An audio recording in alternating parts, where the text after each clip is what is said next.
From advertising to software as a service to data. Across all of our programs and clients, we've seen a 55 to 65% open rate. Getting brands authentically integrated into content performs better than TV advertising. Typical lifespan of an article is about 24 to 36 hours. If we're reaching out to the right person with the right message and a clear call to action, then it's just a matter of timing. Welcome to the MarTech Podcast, and I Hear Everything production. In this podcast, you'll hear the stories of world-class marketers that use technology to drive business results and achieve career success. We'll unearth the real-world experiences of some of the brightest minds in the marketing and technology space so you can learn the tools, tips, and tricks they've learned along the way. Now here's the host of the MarTech Podcast, Benjamin Shapiro. Welcome to the MarTech Podcast. I'm your host, Benjamin Shapiro, and today we're going to discuss how you can generate more leads with inbound marketing. Joining us is Arti Sharma, who is the founder of Measure Marketing Results, Inc., which is dedicated to developing concrete, quantifiable internet marketing solutions for businesses of all types and sizes. And today, Arti and I are going to discuss inbound marketing's approach to lead generation. All right, here's the first part of my conversation with Arti Sharma, the founder of Measure Marketing. Arti, welcome to the MarTech Podcast. Hey, thank you. Thank you for having me, Ben. Excited to have you here on the show. Excited to talk about, honestly, now I was going to say a new trend in marketing, but it's kind of been a thing for like a decade, this notion of inbound marketing. Let's talk first off, what is inbound marketing to you and how is it different than, I guess, the obvious opposite would be outbound marketing? You know what? There's a lot of terminologies and floating around on the internet. And as a HubSpot partner, we've kind of engaged ourselves and aligned ourselves with HubSpot, which is inbound is all about attracting your ideal customers, engaging them, and then delighting them, and then making sure that your prospects to customer journey is creating that experience. And inbound for me is when somebody wants to work with you, finds you on the online, and then wants to engage with your content, and then you create delightful experiences through and through with that buying process. So that's inbound. Outbound is when you're reaching out to people. So for those folks, I don't discount the impact of cold calls, but I think it has to be combined and integrated with inbound. So there's more of an omni-channel approach that companies are moving towards, I think. How do you think of the difference between inbound marketing and content marketing? Are they just two names for the same thing? No, content marketing is part of inbound marketing. Inbound is really, really broad. I mean, content definitely plays such a critical, important role in the overall inbound strategies that companies put out there. But I think content is a subset to inbound. It's a big subset, I would say. It's one of those cogs that is an important cog in the wheel. And if I have to unpack inbound for our listeners today, inbound is about your website or your user experience on the website. You know, how do you put that? Your messaging, your brand voice, branding is a different subject altogether, but how do you define your ideal customer profile? Do you have that persona nailed out? And then from that stage to making sure that your messaging, your voice, your tonality, all these assets is aligned. And then you're personalizing all of that to create that delightful experience. So I think inbound is a broader segment, but content is definitely playing a big role in the overall mix. So I think one of the things that where brands struggle when they think about inbound marketing is just thinking that it is purely content marketing. I just need to put myself out there, and they're thinking of not necessarily just putting content in the places where their customers are looking, but they're not thinking about building the pull mechanism that actually drives lead generation. So help me connect the dots here. I've got a bunch of content. I'm pushing it out into the ether. Google's grabbing it. I'm getting reviews in the G2s of the world if I'm a B2B brand, Yelps if I'm local businesses. I'm just generally getting the word out about my business. How do I turn that awareness and people consuming my content into active lead generation? You know what? Lead generation is overutilized, and people have been talking about marketing qualified leads, sales qualified leads. And I think demand, when it comes to that capturing the demand and then conversion of that demand, there's two different things. So how do you put yourself out there? It's a great question. Well, when you talk about the attract stages, there's like search engine optimization, paid advertising, and then blogging. That's traditionally, historically, would say companies do. But when it comes to it's a B2B marketplace, you're just not going to be able to put yourself out there and put the content out there and attract people. You got to have advocates of that content, advocates of your brand out there talking about your brand. And most importantly, now the consumer behavior is shifting so much that people don't buy or talk to salespeople until they're ready to buy. So your in-market audience is definitely different from what it used to be. And back in the day, 7, 8 years, 10 years ago, people were doing SEO and people were being attracted to the site. They come on their site, you have the conversion mechanisms and you'll convert.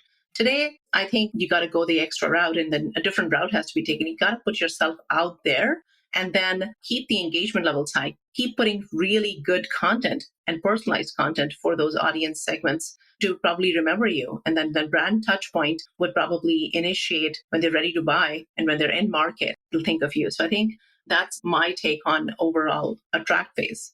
What I'm hearing from you is there's the notion of pushing your content to the place where consumers are looking. Everyone is self-selecting, they're self-researching. And so you need not only to have your content in the right places, you need advocates, you need affiliates, you need influencers that are going to help build the credibility for your brand.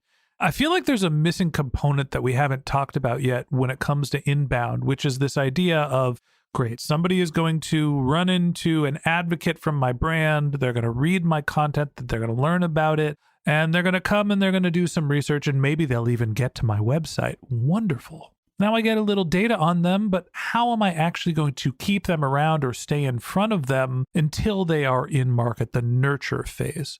So talk to me about how brands can bridge the gap between awareness and the actual lead conversion. What's the nurture stage look like you today? It's disjointed for most brands, first and foremost. And part of the reason is that people are only focused on their top of the funnel or the attract stage. And they're not understanding that by filling your top of the funnel and not putting enough technology, I mean, talking about MarTech here, if you don't have any sort of a mechanism or tools and technology integrated with your top of the funnel or the attract stage of the flywheel, and then you're not moving them down that path to engage them, then that's a disjointed funnel for you to begin with, and you're losing a whole lot of money. And how does that look like today is by having a more of a synchronized approach. You need to know what your buyer's funnel looks like end to end, from when they first come to your site or they first engage with your brand or look at your brand and how do they behave.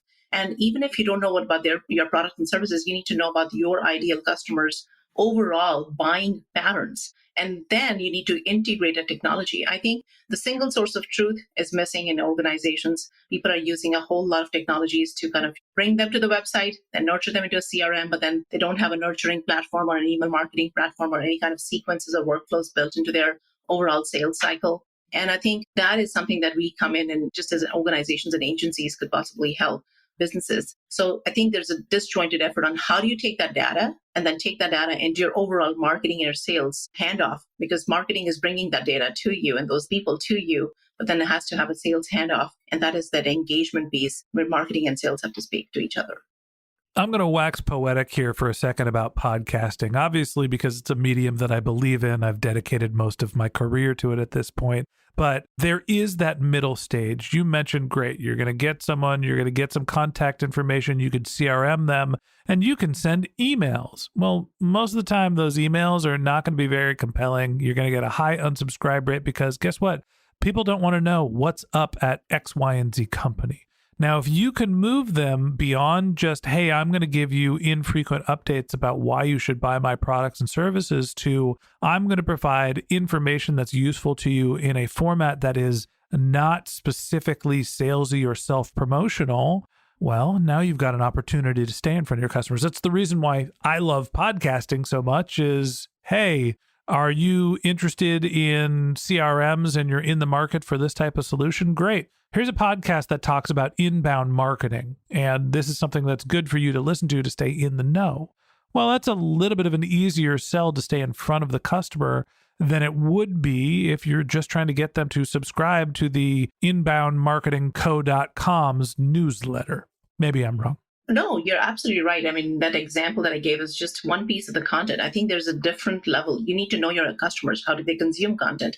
And then I think there's something which companies are missing out is in the micro content. Like imagine, I don't even think people are reading emails or blogs anymore. I mean, talk about content marketing has shifted totally. 2022 is a big shift, and COVID has completely changed the way we consume content today anyways. So I think there's a whole lot of micro content that needs to be utilized in that stage to be able to nurture your audience based on where they are in their buying cycle, where they are in their emotional buying cycle even, because sometimes people when you talk about, there's a research that's happening, there's a research phase, then there's a phase to kind of analyze if this product or service is good for me or not. And then there's a buying committee in the tail end to make those decisions. When you put it out there to your organization, then there's budget approvals that's needed. So I think there's a whole lot of stages, even before we came to that close, demanding us to now unpack it differently, see the buyer differently, see the buyer journey differently, and then accordingly put out tools, technologies, and content to meet the buyer where they are. And I think you're absolutely right. I mean, look at this podcast. You have it. I have a podcast.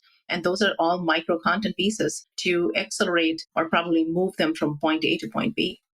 I think the trick here when you think about inbound marketing is it's understanding your customers, understanding where they're looking for information about products and services so you can have your affiliates, your influencers, put content there so you can build some credibility and trust. Hopefully that gets people to start self-researching. And then the question is, what hooks do you have to stay in front of those customers and provide not only knowledge about your products and services, but also position yourself to be a thought leader so when they are in market, you're top of mind. Then you're getting into the lead capture and conversion stage, and that's really where your marketing efforts turn into dollars.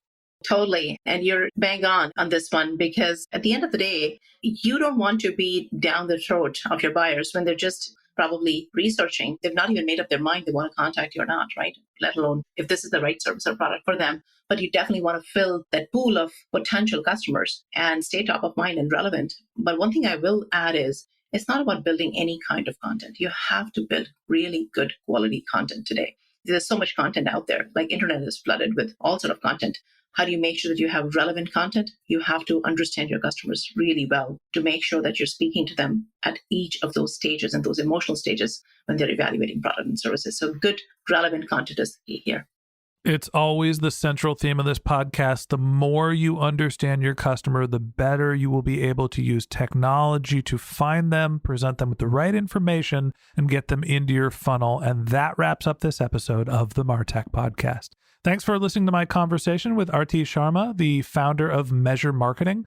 Join us again tomorrow when Arti and I continue our conversation talking about the future of content marketing. If you can't wait until our next episode and you'd like to learn more about Arti, you can find a link to her LinkedIn profile in our show notes. You can contact her on Twitter. Her handle is Arti Sharma. That's ARTISHARMA. Or you can visit her company's website, which is measuremarketing.com.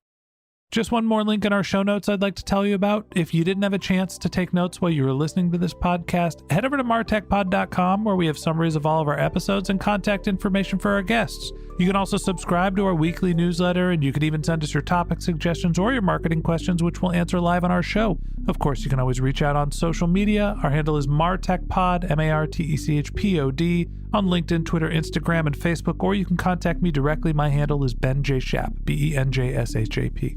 And if you haven't subscribed yet and you want a daily stream of marketing and technology knowledge in your podcast feed, we're going to publish an episode every day this year. So hit the subscribe button in your podcast app and we'll be back in your feed tomorrow morning.